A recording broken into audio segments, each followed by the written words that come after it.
Hello, everyone, and welcome to the Dating Game podcast. My name is Jack Peach from Dynastic Dating, and I'm just going live right now on Instagram as well. Instagram system is a little bit clunky. So I want to welcome everyone who is here right now joining me live, but also the people who are watching me on the recording as well. I've got a really interesting topic, and I got some great questions this week that I'm really looking forward to actually discussing.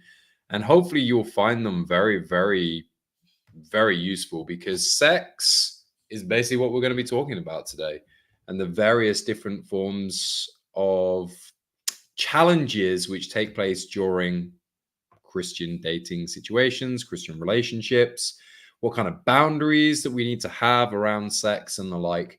And I think it's going to be, it's going to be very, very interesting, a very interesting discussion. Now, as always, please feel free to ask me questions. Feel free to drop your comments. I want to make this as engaging as possible. This is, as I talk about every week, this is one way that I try and serve my audience better.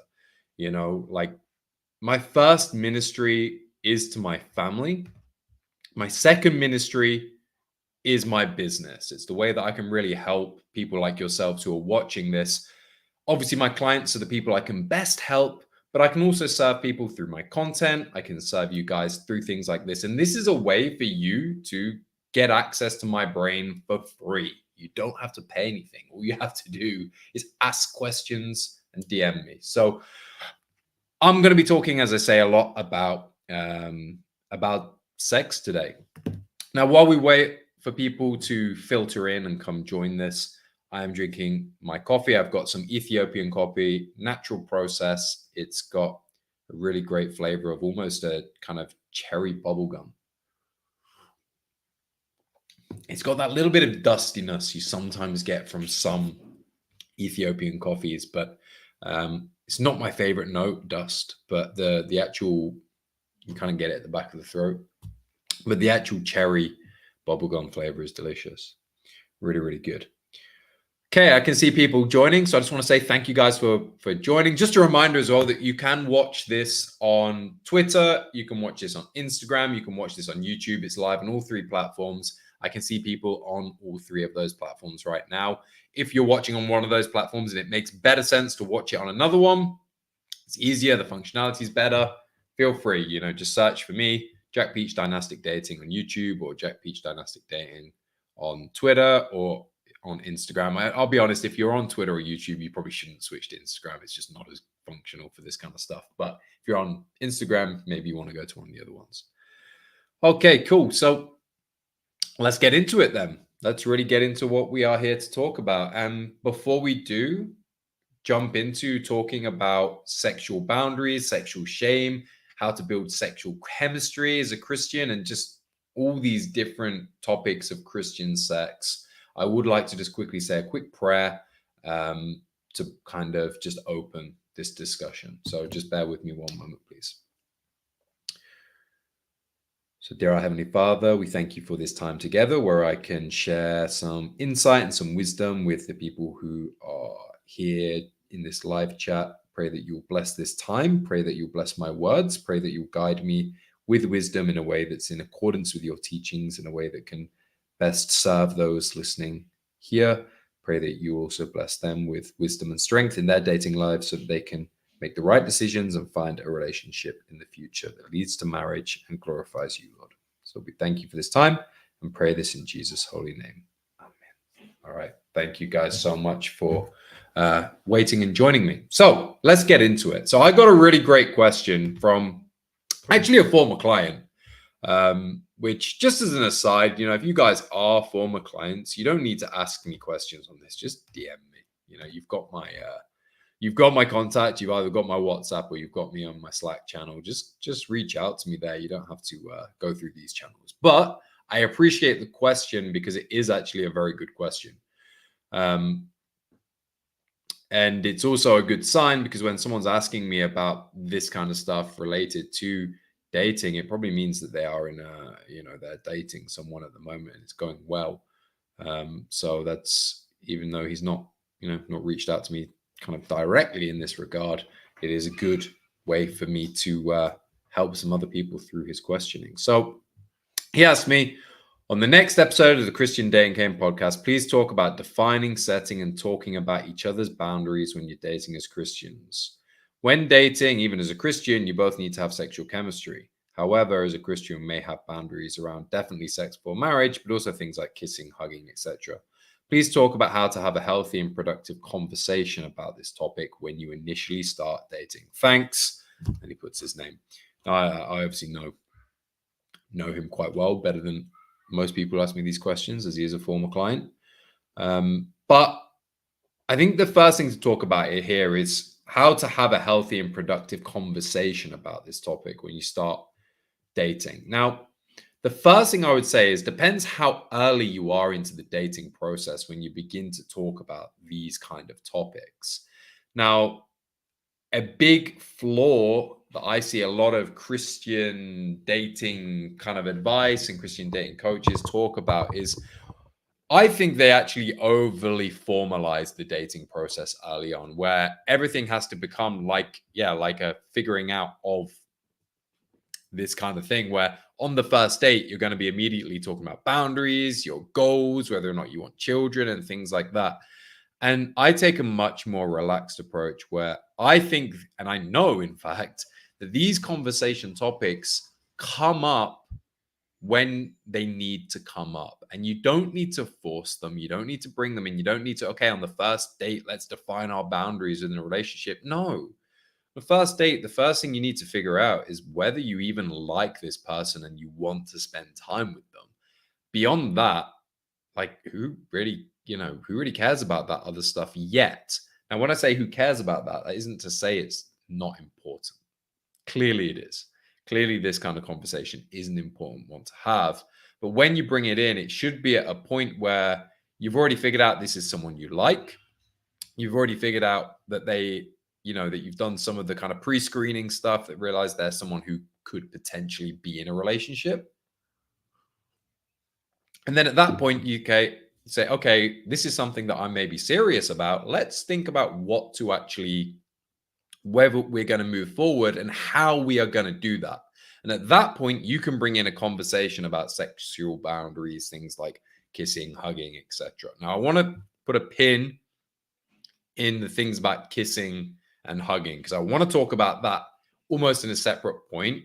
At the moment, I just want to talk about kind of actually how to have a healthy and productive conversation, which is actually what his question is about.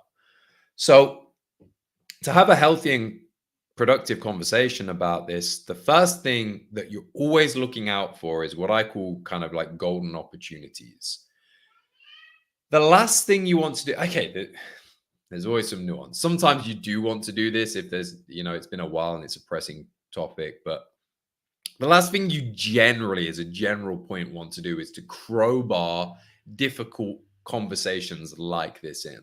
The last thing you want to do is just crowbar, okay, suddenly we're talking about sex, and we talk about boundaries around sex. And it's like, whoa, we just sat down for a drink. It's like, you don't want to do that, because that shows social misalignment. Okay. Social misalignment is probably the number one thing that will stop women going forward with a man. Actually, it's probably the number two thing. Number one is insecurity. If you're insecure, and we're going to talk about sexual shame later, insecurity around sex and sexual shame is, you're going to sub-communicate that in many different ways throughout the dating process. So if you have okay, let's put a pin in sexual shame. I keep going off on tangents. So after insecurity, the number two thing that women will stop women going on dates with a man is social misalignment. If you are not socially aligned in the way that you're communicating, it's very unattractive to women. If you are in a situation and you embarrass her in some way, that is very unattractive to women, and especially in the early dating process. I talk about this a lot. Dating is like a fire, is building a fire. If a marriage that's been together 20, 30 years is like a roaring bonfire, it's not that you can't put it out. People do get divorced. It's just putting it out will take quite a big storm or quite a big amount of effort or failure to put out that bonfire. In the early stages of dating, it's like a little, you're literally, the first thing you're hitting the flint to see if that spark will catch. When it first catches, you get that lick of flame and you get a first date with someone. If you breathe wrong on that lick of flame, and you breathe wrong, you put out the fire. And social misalignment is one of the worst ways to do this. So the first thing to say is do not crowbar this topic in. However, if you've got to a point where you are thinking about moving forward, you are thinking about getting a bit more serious, you're 3-4 dates in, and this is something that you should talk about, you must lead that. So people always talk about leadership. Men must lead, right? One of the most important ways that you can lead as a man is by broaching difficult topics and starting difficult conversations and having those difficult conversations at that time. This is something that is really, really, really crucial. So if you want to have a healthy, productive conversation about this, you've got to start the conversation, and it is up to you. Again, the worst thing you can do is get to the point where this needs to be a conversation and you've been avoiding having that conversation. Okay, if you're avoiding having that conversation, that is not good. Okay, that is also going to potentially put out that flame because it shows you're someone who's conflict averse. You're worried too much about what she might think. You're too worried about putting that flame out. And one of the ironies of life is when the things we most try and avoid, we often bring in. I was having this conversation. Again, it's somewhat of a tangential. It's somewhat tangential, but it is also linked to what we're talking about. I was talking with someone who's just become a client about the fact that when you don't bring any sexual chemistry, the main reason Christian men don't bring sexual chemistry in the dating process is because they're worried about pushing that woman away by being too forward. So what they're actually fearful of is losing the relationship, is putting out that little flame that I mentioned before. But in doing so, you don't put any fuel on the fire. So that flame is gonna go out anyway. So by having that fear of pushing them away and losing the woman, you eventually lose her by fearing it so much. So the key is not to fear it. The key is not to worry about where this is going to go, not to worry about putting her off. Because as soon as you start worrying about that, you're going to subcommunicate that fear, subcommunicate that worry, and you're going to start acting in misaligned ways that she's going to see through and is going to decrease attraction and lead to the thing you very want to avoid. So for having healthy, productive conversations around this, it comes to starting that conversation, having a pre-articulated idea about what you want to say and what's important to you about it. You don't want a spiel. You don't want to have something, okay, this is what I'm going to say, but you need to have thought and reflected on it. And she has to realize that this is something that you have put some consideration into. If you haven't put any consideration into this, you don't have your own thoughts, then that's going to come through, But the other side of this is you don't want to be too wedded to those thoughts. You don't want to be so put in and put into a box. This is what I'm going to say. This is what I think. This is what we're going to do, that you aren't open and listening to her thoughts on this topic. Relationships require respect between two people. Now, a woman respecting a man is kind of the center of a man's desire, but women can't respect men unless you respect women. You can't respect your girlfriend, your wife, whoever it be. And respecting them means listening to them and understanding their position. And sometimes they will be more correct than you are, or they will have an option or opinion that is more valuable or more useful than what you thought. And actually, you hadn't looked at it in that perspective, and it moderates your thoughts. So you have to also have that openness and that just genuine desire to have a conversation about this, not to have a preconceived goal. that you're aiming for. Okay, now the actual end process of this probably will be some kind of, you might be 100% aligned. Okay, you guys might have the same views for this, in which case things do get a lot easier. But you might also not have the same views and the same goals, and there might be some element of, okay, let's really kind of figure out what is right for us sexually in this situation. Maybe she actually wants more sexual intimacy than you're initially comfortable with. Maybe she's someone who's been sexual before and thinks that's important for a relationship. And yeah, it doesn't mean we're going to have sex before marriage, but she wants that. If you're completely closed off to what she wants and what she needs from a relationship, and you're not open to her situation, I have this view and we're sticking to this or nothing. Sometimes they'll respect you for that and they'll stick with it. And sometimes I think this just isn't the right guy for me. And that actually comes down to perhaps an element of pride rather than value misalignment. So there is some passing out that needs to be done here, because sometimes it can be like, I want to be right and I want to do what I want to do, more so than being, this is actually what's right for the relationship. And this is something I often talk about with my clients. We have to separate, as we go through the dating process, what dating and early stages of marriage are before we get married. What happens when we get married? Okay. Two becomes one flesh. What does that mean? What does two becoming one flesh really mean? Obviously, there is, on the tangent we're talking about and the topic of this, there is an element of sex there. There is an element of sex. The two becoming one flesh, there's a physical representation of that. But there's also a spiritual representation of two becoming one flesh. And I like to see this as two people. When we're individuals, when we're single, we are like an individual ego. We only have to worry about ourselves, what's important for us, taking care of us. And obviously we live in society and we have family and stuff. But in reality, like our main focus within life is us. We are an individual ego. When we come into a relationship, and particularly by the point we get married, we have become a collective ego. Our relationship, our marriage is almost a thing unto itself. Now, yes, we are two individuals within this, with our individual wants, our individual desires, our individual needs.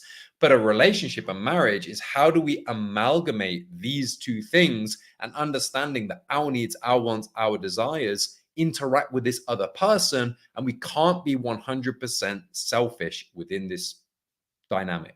We have to put the relationship. This isn't about putting our wife first. This is not about happy wife, happy life. This is about putting the relationship first.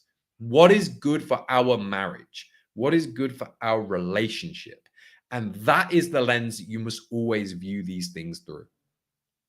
Okay. So when it comes to these kind of discussions, you have to have that attitude where it's like, this is what I want. This is what I think is good, but is what I think and what I think good actually good for the relationship?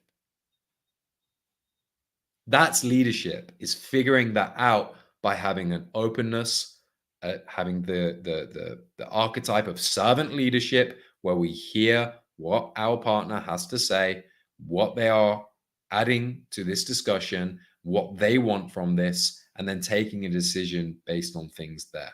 So that is how you have a healthy and productive conversation around sexual boundaries when you start dating.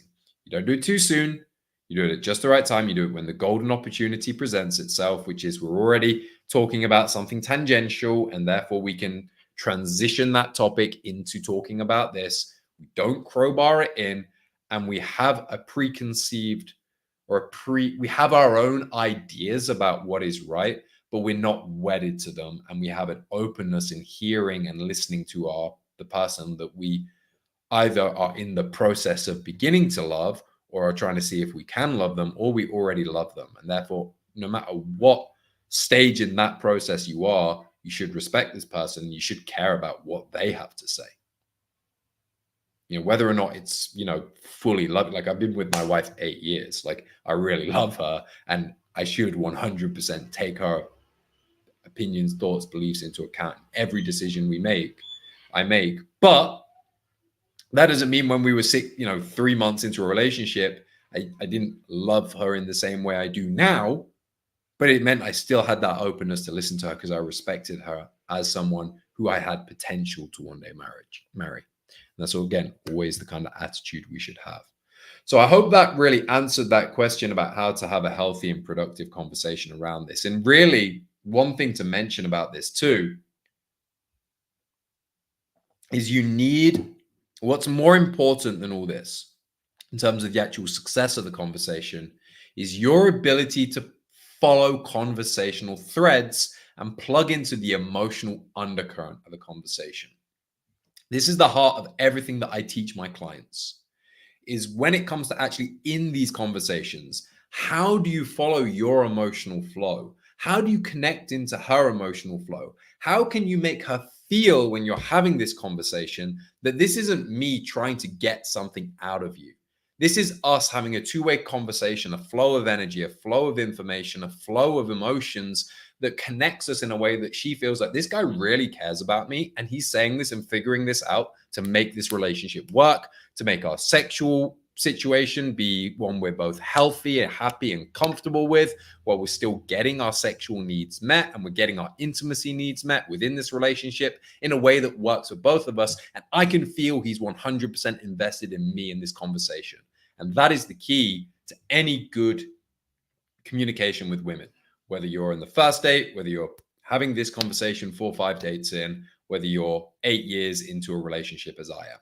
If you can do this, it's going to serve you at all points with women. And it's the core, so we sometimes get so focused in on we always want a quick fix. We always want to know what's the best way to do this or do that and do this. And in reality, there is always best practices. There are things you can do to give better performances. But if you don't have the foundations, if you don't have the foundational aspect of what actually makes communication good, you're probably going to struggle no matter what. I'm into MMA, I'm into UFC, and one thing that's often talked about, you get the fighters who are very flashy. They're focused on that one kick that can knock someone out, that one, technique, that's a flashy technique. But the best fighters, the guys who are champions for a long time, they have foundational skills that are solid, and they just have a very good quality base that is like hard to be pulled off course. And no matter what, they're going to do the right thing in that situation. Even if it's not as flashy, it's not as optimal, it's not as exciting as perhaps, a flying knee or a roundhouse kick or something, right? That knocks someone out cold.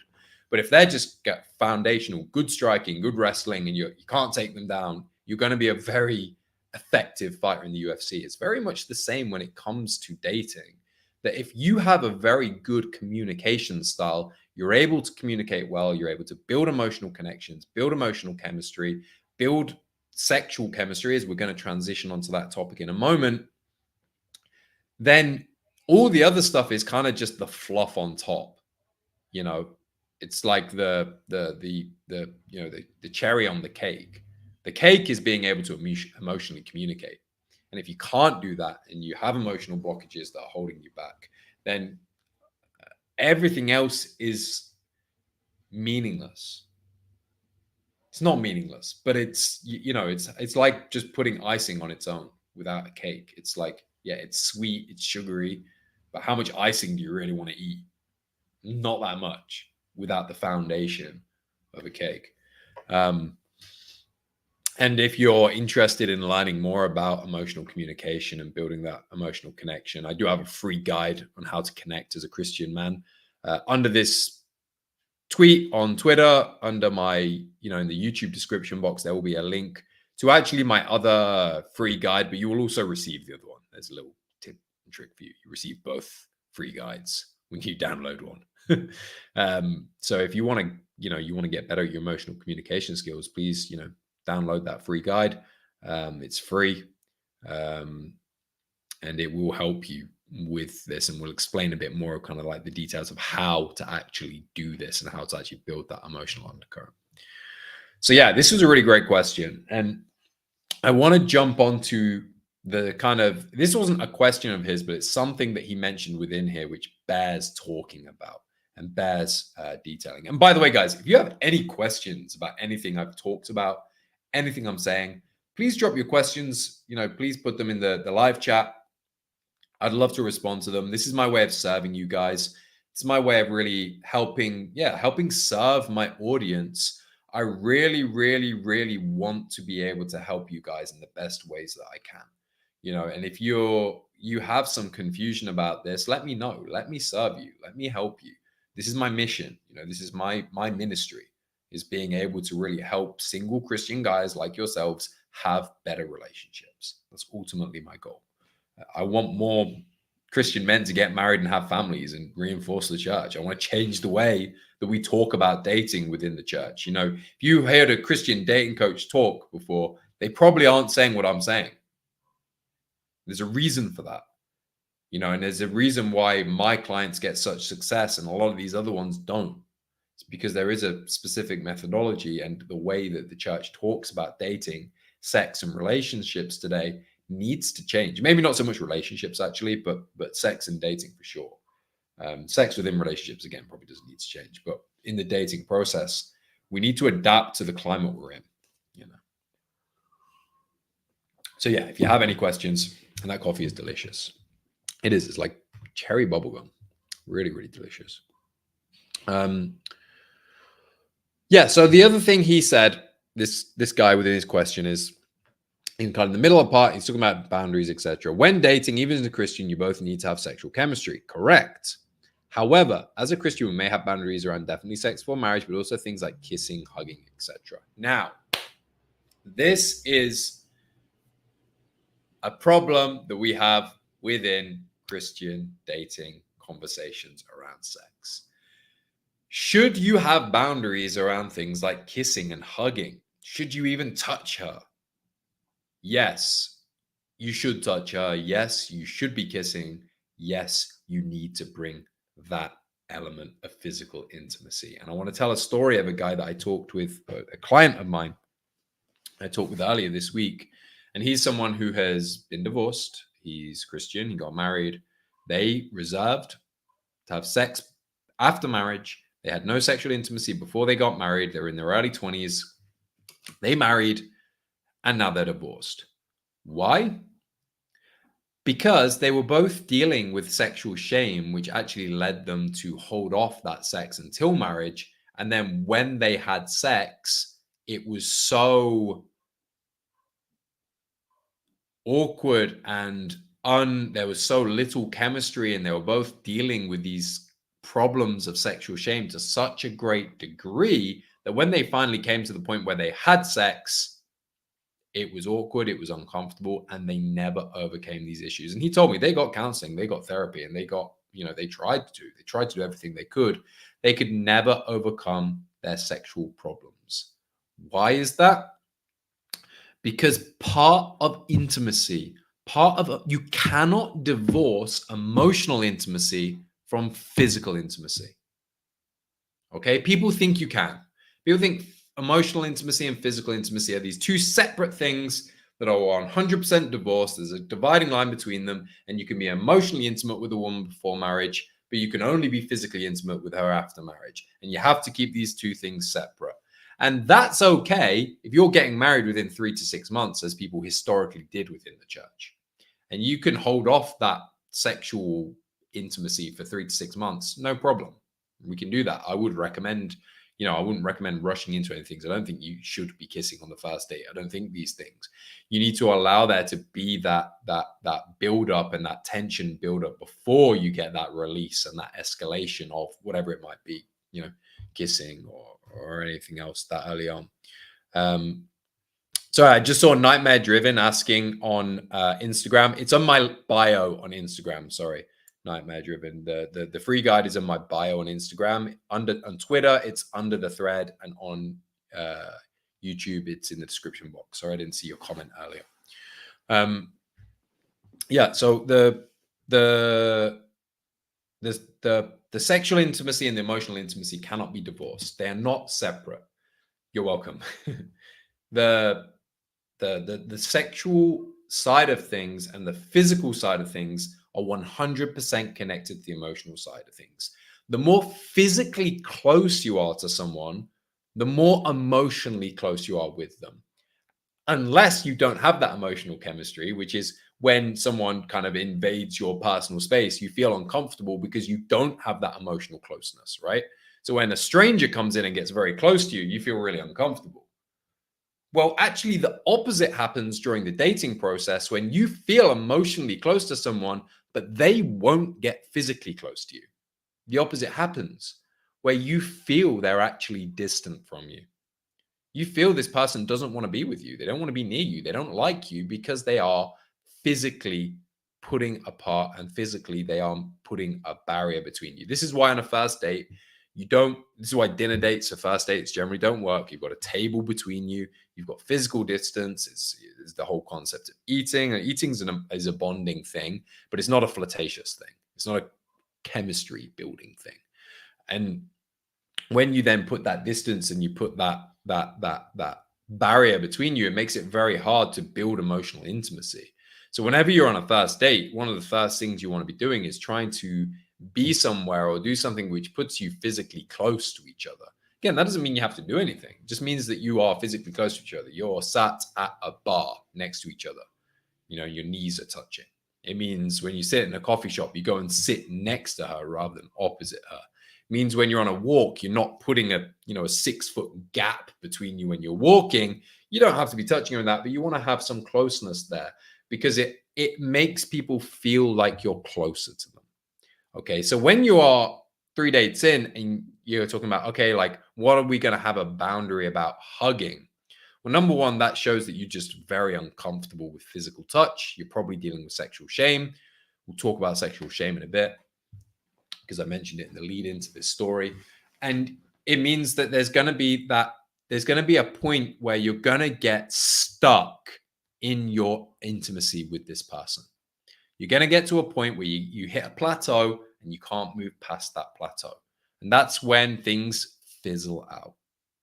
When you feel like messaging fizzled out, dating process fizzled out, something else kind of fizzled out, what's actually happening there is that you are not continuing to move forward. And as you stay through the dating process, there should be a natural sexual and intimate escalation process, whether that is, and that doesn't mean you have to have sex before marriage, by the way. Like you can still wait, but if you're waiting longer than a year or two to get married, like what? Are you just going to not be sexually intimate with the person that you love for 2 years? Like that's not a healthy dynamic for a relationship. Again, it doesn't mean you have to have penetrative sex, right? But you need to have some kind of escalation. You need to have some kind of intimacy to build. And there should be a gradual progress through time where maybe for the first 3 dates, you just, don't do anything. You maybe just touch hands and, lean your arm against hers. I always think, whenever I think about this, I always refer back to the scene in The Godfather, the original Godfather movie, when Al Pacino's character, Michael, is marrying he met the woman in Sicily. When he's in Sicily and they're walking together and they've got a chaperone, right? Because this is a very traditional society where you can't be with a woman alone. This is what was traditionally the way in Christian societies. It's still the way to some degree in Muslim societies and other countries around the world. And they are being chaperoned and they're walking together and she falls and he puts her arm around him. Now, in this dynamic, she's probably actually falling like that on purpose to give a legitimate way for them to be physically close, right? And if he didn't do that and didn't have that little escalation where he kind of held her again in a very gentlemanly way, in a way that makes her feel comfortable, there's nothing overt there. The people watching them see, okay, this is a gentlemanly man doing a gentlemanly thing. But if he just kind of avoided that out of nervousness or fear, or I don't want to overstep some boundary, she's going to feel, okay, this guy is not comfortable with me. And the same thing happens today. We have to adapt to the social dynamic we're in. He got married to this woman within 3 months or something. You can hold off sexual intimacy for 3 months. Can't hold off sexual intimacy for over 2 years. That is what will lead you to a sexless marriage. There's no doubt about that in my mind. Again, as I used the example of one of my clients, this led to his divorce. Eventually, it was a slow burn. It was a slow death. They were together for, 10, 15 years before they finally gave up on their marriage. But it's because they didn't do this right from the beginning. You have to set the foundations for the relationship right. Again, this doesn't mean you have to have penetrative sex, but it does mean, 3 months in, we're kissing.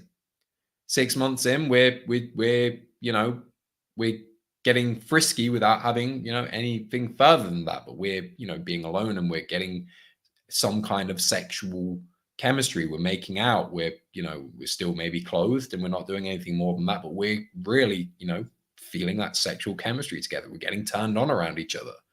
After that, like maybe after 6 months, 9 months, you move to, using hands, using oral, whatever it might be. That is a way that you can build that sexual intimacy and keep progressing as you're going through the relationship. And then when you've felt that sexual chemistry, you felt that sexual attraction, you're still going through the vetting process. And again, you don't rush into this. You should wait. And you should, figure out whether you like these people first and figure all these things out. And figuring out if they are someone that I could potentially want to spend the rest of my life with, whatever it might be. And then at that point, if you've got that far in and you are a real Christian, you should be thinking about marriage at that point.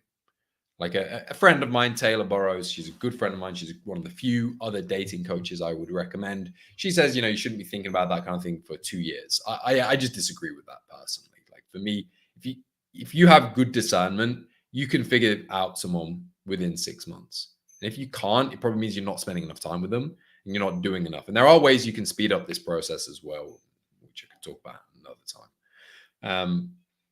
But if you've been dating someone for a year, you've got a pretty good feeling for them. And yes, you can't 100% know, but you can never 100% know. And guess what? People change.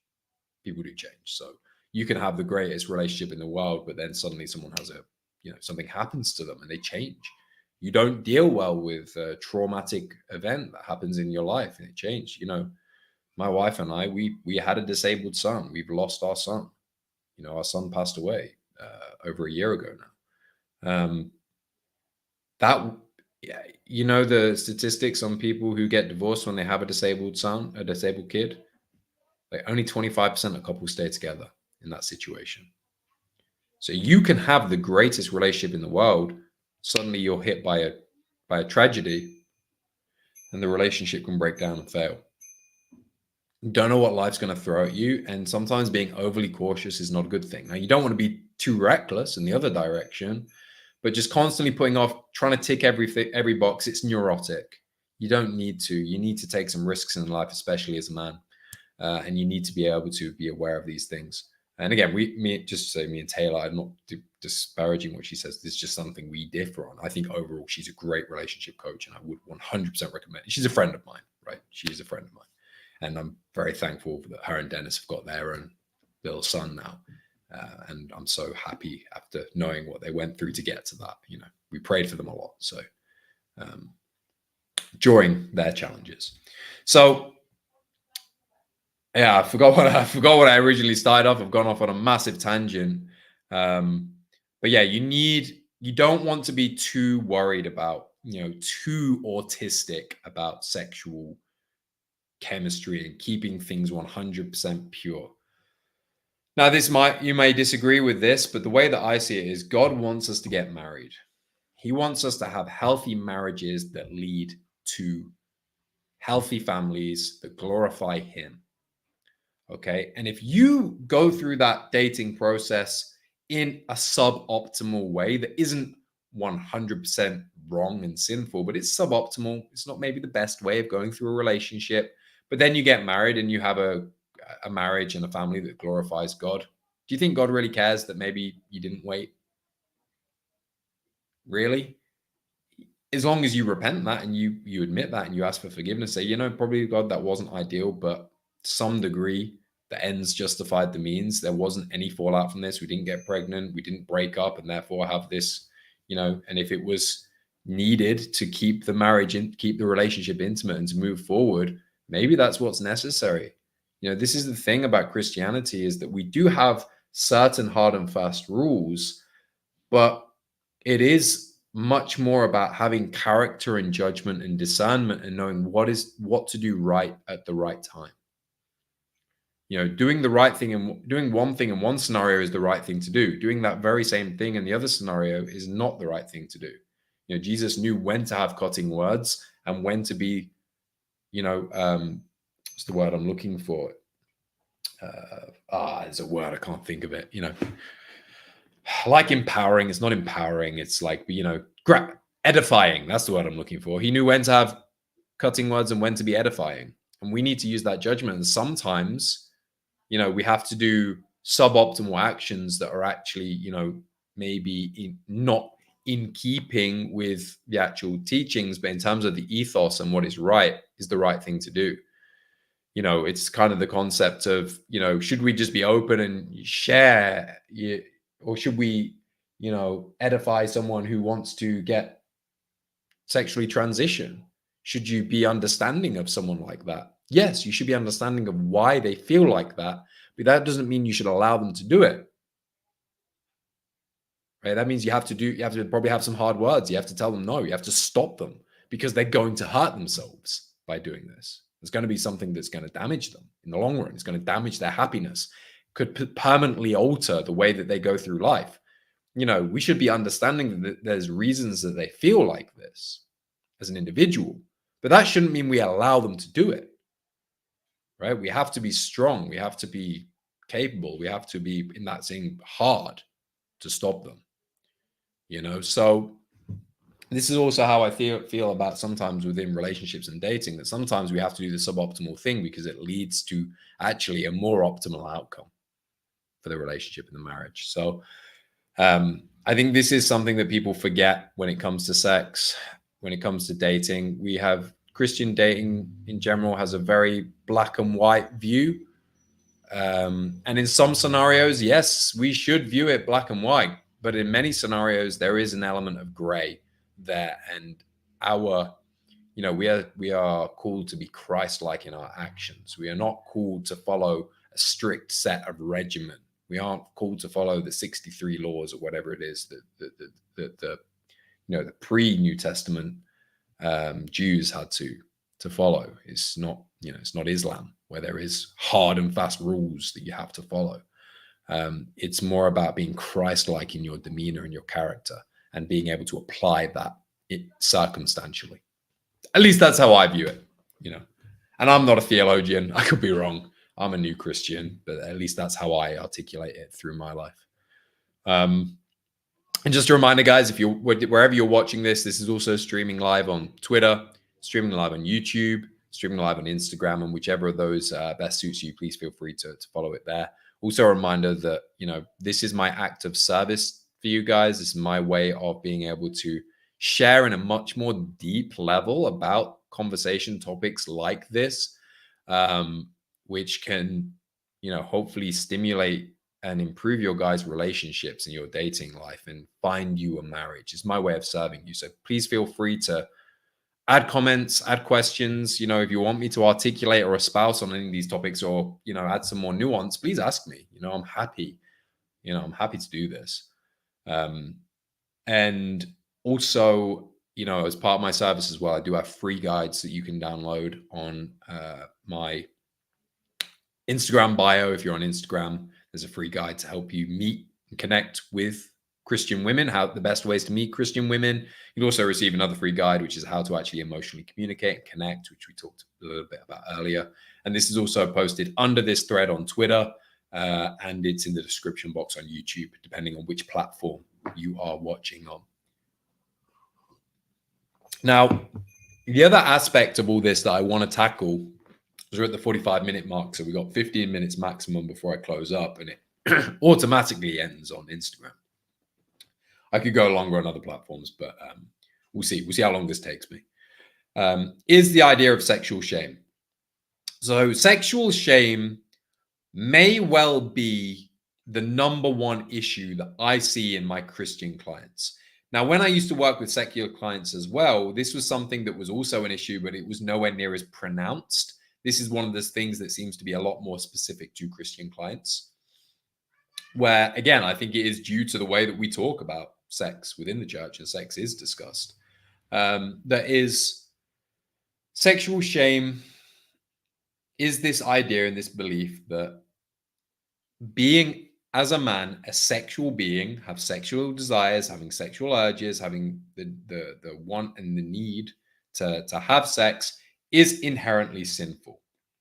And that the only way that sex becomes acceptable, the only way that sex becomes something that you should look at is through marriage. And yes, that is to a large degree true. The only way you should really be having, penetrative sex is within marriage. However, having sexual chemistry, having sexual desires, having sexual needs, and having sexual thoughts of a woman you're dating or just women in general is not inherently sinful. It's not inherently lustful. And there's nothing to be ashamed of as a man having these kind of thoughts and these kind of beliefs. And having that is basically being ashamed of who you are and what God has given you. God gives us the sex drive for a very specific purpose, which is to be fruitful and multiply and to drive you into marriage, right? So we do need restraint and self-control to not fall into lustful, sinful actions. We do need that. But actually having that sex drive and having that self-control and that self-restraint is what will drive you into a marriage. If you don't have that sex drive, if you don't have that sexual, or you have shame about having that sex drive, is probably a better way of putting it, you will actually be turning off the thing that pushes you to what God wants you to have. You're turning off the thing that is driving you because you don't want to do it in the wrong way, but by turning it off, you stop using it in the right way. And that is so important to understand. Now, actually overcoming sexual shame, and this, I always remember one client, like his example of telling me this, like when he was a kid growing up, his parents, if there was even like a modicum of like on TV, there'd be a woman with like a low cut top or something. She would literally, his mum would come over and just like cover his eyes. And it created this idea in his life that even looking at women was like immoral and that he shouldn't do it and was bad. And that he, this is something that he should avoid. And he tied up all these thoughts in his head of what's right, what's wrong about sex. And it led to the point where he was 26 and had never been in a relationship. He'd been on one date, I think, previous to working to me. It had gone disastrously. And this was a successful, young, pretty good looking dude as well. He was in shape. He was a engineer in the army. He actually worked on he was an aerospace engineer. He worked on helicopters, a very good, skilled job, well paid. He, as I say, he was in shape. He was pretty good looking. And what we really needed to work on was this element of sexual shame that he was dealing with, and understanding this and working through those thoughts and plans while simultaneously going out on dates and actually actively overcoming his sexual shame. Now, this is where I will always differ as a coach from therapists. And I just, as a caveat, I'm not a licensed therapist. I'm not a counselor. I'm not someone who's trained in those fields, although I've read a lot about it, obviously, with my work. But just talking about these issues alone talking about it's important. You need to know where it's coming from. You need to have, if you're a logical, intelligent man, you actually have to have a framework about things to put it in order in your head. If you're an intelligent man, we need that, right? It's one of the things that's built into my program is like, I give you a framework so you can slot these things into these boxes so it kind of makes sense for you. And then when it makes sense, you're actually better able to apply it in reality. But the knowledge alone is not enough, okay? The knowledge of this alone is simply not enough. You can't just rely on that knowledge to overcome this problem. And this client was a great example of that it was only when we started getting him consistent dates and going out on those dates and being able to actively bring some sexual chemistry, to put a hand on a girl's leg, to hold hands with a girl, to when he eventually kissed the woman that he ended up dating, I think 4 dates in, it was like a real amazing moment that he was able to finally kind of almost expunge this, or get that monkey off his back, essentially. And he went on to date this woman. I believe they got engaged. This was a few years ago. I just remember his specific case because I was remembering telling me his mum covered his eyes whenever a woman, basically an attractive woman in a low cut top or something, would come on screen. And I just thought that was someone who wasn't raised in a Christian household. I was like, wow, that's a bit excessive. But I'm sure you guys have similar things, right? Where, certain shows you couldn't watch and that were not, obviously porn. You should have boundaries around these things for kids. You shouldn't be exposing your kids to porn or allowing that or anything. But there comes a point where boundaries can be so protective, they actually become harmful.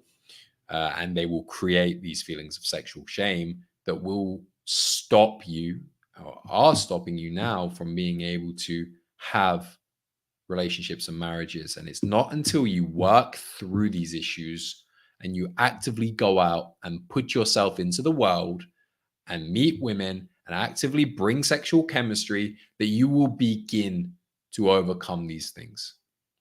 You will begin to work through them. You will begin to not feel the same degree of shame because you're actively putting yourself out there and feeling it, feeling that chemistry. And until you can do that, you're going to struggle with women. Unfortunately, you'll never, I'm not going to say never, it's not the case. But the likelihood, if you're in your late 20s, early 30s, and you've never been sexually intimate with a woman, or you've never been in a relationship, by that point, it's probably unlikely that you will do it on your own at this point. You're basically in your prime. You've been through the times when it's easiest to date, and you haven't managed to overcome that issue yet on your own. Probably means you need some degree of help to actually overcome that issue. Now, it's different if you've dated several times and you were dating last year and you're kind of just in a rut. That's something different. You just probably need a bit of drive and motivation to, a bit of direction.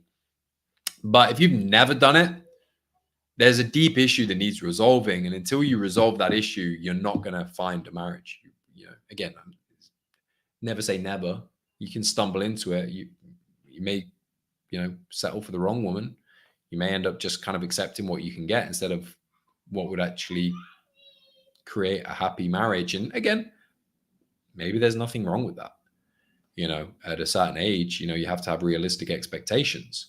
But you do have to be realistic about this and understand that these issues don't resolve themselves once you get to a certain age and a certain point in life. These issues don't resolve themselves, especially ones as deep-rooted as sexual chemistry, sexual shame, and dealing with sex. So, yeah, I actually had another question that I wanted to tackle that somebody else asked me. I'm going to put a pin in that because we've ended up just turning this into the Christian sex show as I thought it would be, because it's such a big topic, and I think it's one of the biggest topics to challenge and to tackle within the church today.